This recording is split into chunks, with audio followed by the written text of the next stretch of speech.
sound great. Thank you. Thank you, Jason. All right, good morning, everyone. Good morning. Welcome to July 17th. And our theme for the day, we're continuing with our annual theme of Resurrect, Rebuild, Renew in 2022.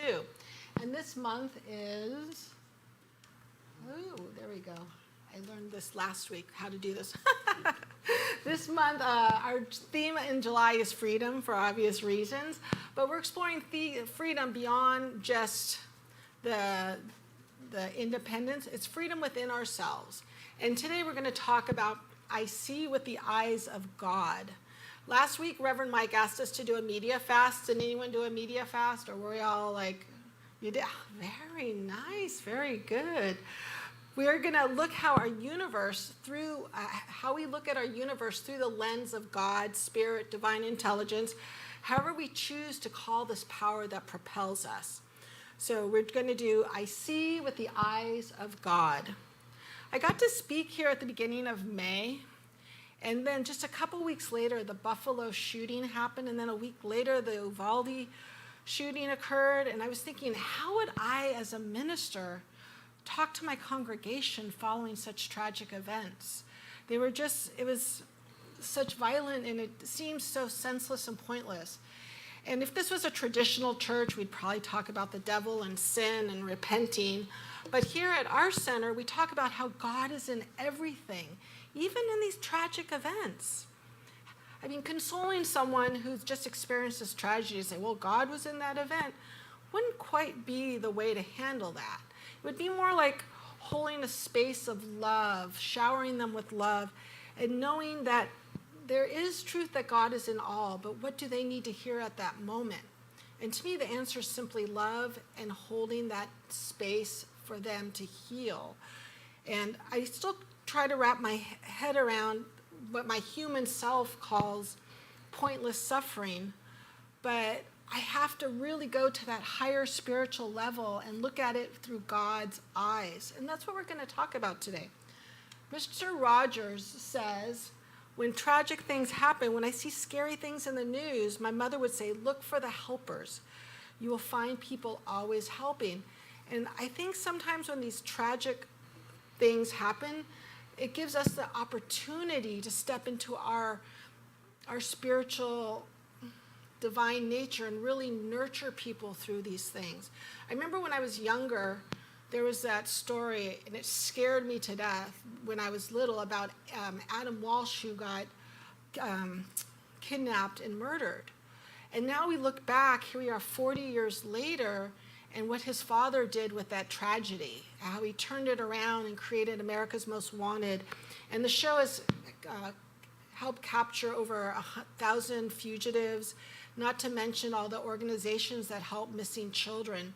And when he was doing a show, he would put the picture of a missing child, and so many children were found from that tragedy. And so when something tragic happens, we really have to go to that space of love. And the only way I can understand why these things happen is to remind myself that God is in the mix of this. And it doesn't make it any easier. But what if I look at this situation from God's perspective, even bad, even good? Like, what are my lessons to be learned? And I think Richard, that's my father. I think Mr. Rogers' mother really reminds us that these events give us a chance to come together, to be of service. And after 9/11, there was this comic strip, and it was a fireman standing on top of the Twin Towers, handing the civilian up to this big hand reaching down. And I remember that just touched me, thinking, there's angels around us dressed as firemen, whether they're human or ethereal. There's people watching out and helping us to get through these tough, tough times. But these are catastrophe events. What about our everyday uncomfortableness? How can I find peace when things don't seem to be working?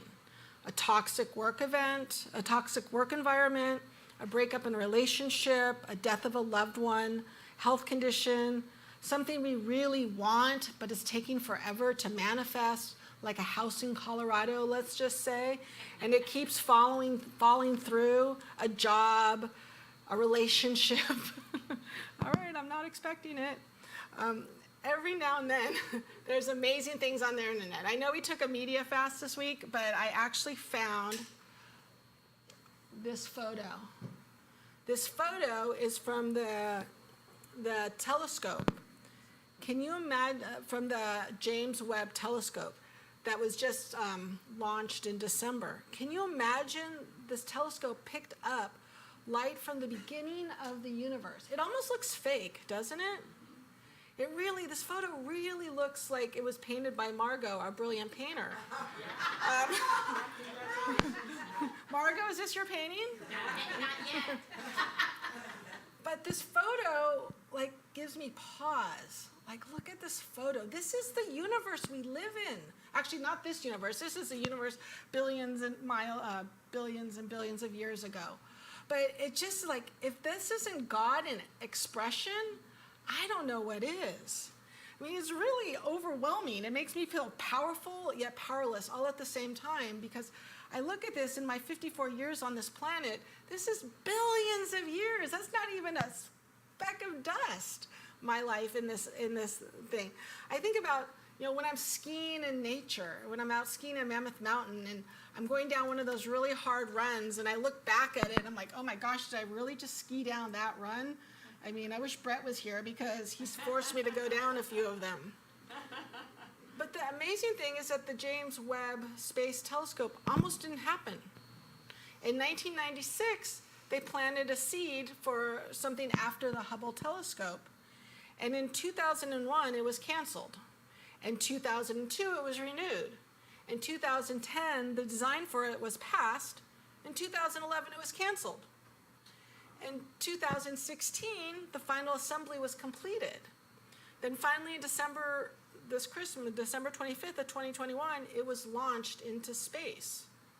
This whole process took 25 years. Now it's orbiting over 1 million miles away. I keep singing the Plimsoll song, 1,000,000 miles away. When I was reading about all the cancellations and the delays, I was wondering about all the scientists and the workers who were part of the team to create this project. I mean, what were they experiencing as it kept getting started and stopped, starting and stopped? And there was an article in the paper when it was launched about one of the scientists who their child grew up, their children went to college, and throughout this whole process, and they never thought it was really going to happen. So then I think about, is there something in my life, is there something in your life that has been canceled, delayed, and put on hold? You all know what my favorite saying is. What is rightfully yours will not be denied, but it might be delayed. Part of our topic, our theme for this year is we're using the 365 Science of Mind, the daily 365. And one of the quotes from today's page, July 17th, is that today I am seeing with the eyes of the divine.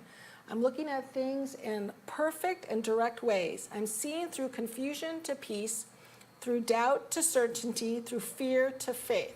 And by the way, all these photos I have in my PowerPoint today are pictures from the James Webb Telescope. So these are all photos that I got off the internet that were taken in the last week or so from the telescope. So is there a lesson in the delay for me to learn? Are there areas in my life that need to do work before this door that I'm staring at will open? Or do I need to stop staring at the door and look at the door over there? But I'm so set on this door that I just believe that this must happen. But hey, there's a door there and there's a door here. I was reading, there's a story I read in Greg Lavoie's book called The Callings. There was a man who came upon a cocoon cradled on the bark of an olive tree, just as the butterfly was making a hole to attempt to emerge. Impatient for the results, he bent over and warmed it up under his breath, which succeeded by speeding up the process. The butterfly, however, emerged prematurely, and its wings hopelessly crumbled and stuck to his own body, which needed the sun's patient warmth, not the man's impertinent breath, to transform it. Moments later, after a desperate struggle, the butterfly died in the palm of his hand. the story really touched me because I need to stand in my faith knowing that I can set my course and know that in God's timing, it will all work out. I need to see with the eyes of God that what is mine to do right now to get there is working out. It might not make me happy, I might not like it, but it's what I really need to work on. I know I've mentioned my friend in London who I Zoom with every month, every few weeks or so. And last October, he was set to come to America, and I think I told you all that he got his visa. He was excited, he was in process of his visa, and he was all excited to come here. But then his visa got canceled, and this happened and that happened. And I think he kind of went into a tailspin, and his dreams were squashed. It was really hard for him, and we did a lot of talking about it. But so he took a job in London, just at a gym, just part-time. But at that gym, he met someone who knew someone who knew someone who helped him to possibly come here. And so during this last year, he's done a lot. We've talked a lot about metaphysical, and that quote, "What is rightfully yours will not be denied, but delayed." We talked a lot about that quote. And he's still like, "Oh, I'm not coming to America, I'm not coming to America." But it looks like he should be landing in September. So during that time, he really did a lot of self-reflection and a lot of building. He was that butterfly in the cocoon. Ernest says, whoop, I'm going to get this right one day. There you go. Oh. Come back, come back, come back, come back. One more. One more. Let's go. All right. There you go. The life within you is God. Whatever is true of God is true of your life. Since your life and the life of God are not two, but one. Ernest says this in the Living Science of Mind. God, universe, spirit, whatever wants us to live our best lives. But we need to be open to the possibilities that are available to us.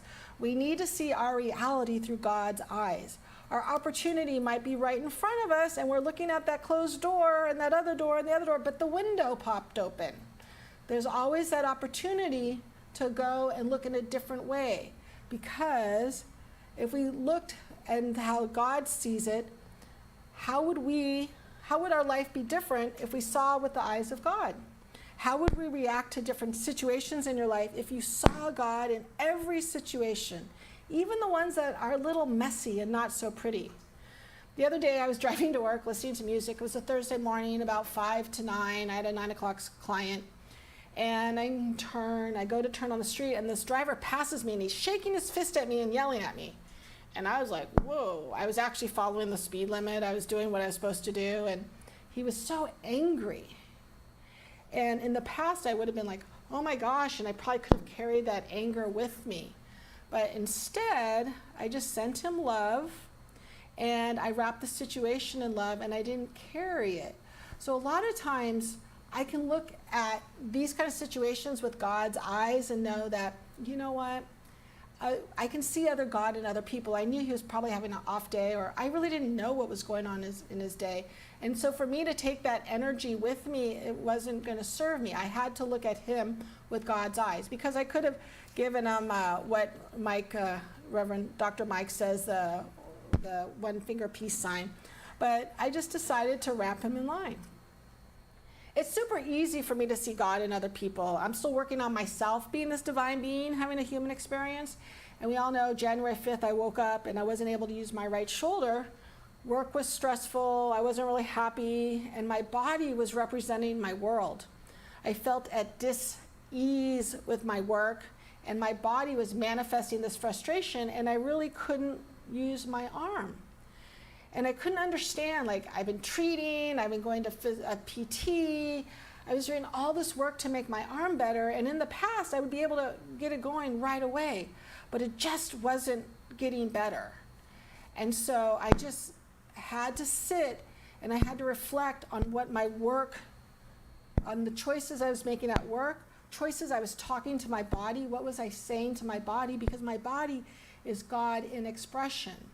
I am walking with this body, and this is God's body, and I wasn't being very nice to it. So God said, you know what? You need to respect my temple. And lo and behold, almost to the 6 months to the day, I hit my first serve, and after not being able to use my arm. And Khalil Gibran says, much of your pain is the bitter potion by which the physician within you heals your sick self. So that physician within us is that God within me. And I just feel it's so important for us to really, if something's going on with our body, are we seeing it in God's eyes, or are we seeing it outside of ourselves? I love coincidences, and about 15 years ago, I woke up, I'm like, I'm gonna take piano lessons. And hour later, I went to grab a donut on my way to work, and there was my high school piano teacher. And I was like laughing, and I was like, oh my gosh, I haven't seen you in so long. And I started taking piano lessons with him, and I stopped about 10 years ago. And yesterday I was having lunch with a friend, and she was talking about wanting to get back into music, and guess who walked into the restaurant and said hello to me? My high school music teacher, Mr. Bailendorf. I was trying to get him to come today, but I guess he couldn't make it. So the more we see God, the more these coincidences, these serendipitous events occur, because the universe hears us. And let's see if this is the right slide. I'm going to get this. Learn to get in touch with the silence within yourself and know that everything in this life has a purpose. There are no mistakes, no coincidences. All events are blessings given to us to learn from. So I just thought this was so cool how we were talking about music, and then he just shows up out of the blue. I just adore him. He's such an amazing man. All of our challenges are blessings for us to learn from. There are really no mistakes. And that's really hard for me to learn, that I can make a mistake and I'm still lovable. I don't have to be perfect and I'm still lovable. Even when the world feels crazy, we need to remember that we are connected to this power so great that we can create our reality. As John says in chapter 9, verse 25, one thing I know, that whereas I was blind, I now can see. It's funny, in Sangha the other day, Reverend Jeannie asked me to read something, and I didn't see the word, and she kept asking me to read it, and I kept reading it as a different word, because that word wasn't in my vocabulary. I just didn't see it, even though it was just a flip-flop of a letter. It was really a great opportunity. I love this. Meister Eckhart says, the eye through which I see God is the same eye through which God sees me. My eye and God's eye are one eye, one seeing, one knowing, one love. So it's really all about love, knowing that we are connected to the source, that we look through and see God and the experiences in our life as God. So I'm going to invite you all to go inside, and I'm going to read from the Science 365, and I know Jason will play some pretty music behind us, and I want you to just really hear, and actually I'm going to put this slide back up because it's just an amazing slide. So today, as I'm seeing with the eyes of the divine, I am looking at things in a perfect and a direct way. I'm seeing through confusion to peace, through doubt to certainty, through fear to faith. I review myself, those around me, and everything that occupies my attention, bringing to them all the broader vision, a deeper insight, a more complete perspective of the infinite harmony that I know is back of, in and through everything that God has made. I'm keeping my eye to this one truth that God has done is good. Therefore, my experiences are good. What God has created is wonderful. Therefore, I am surrounded with good. In calm judgment, then, I sit quietly within myself, and in my imagination, look around and see everything according to the divine pattern. As I do this, all I look upon shall become transformed and reborn. And so it is.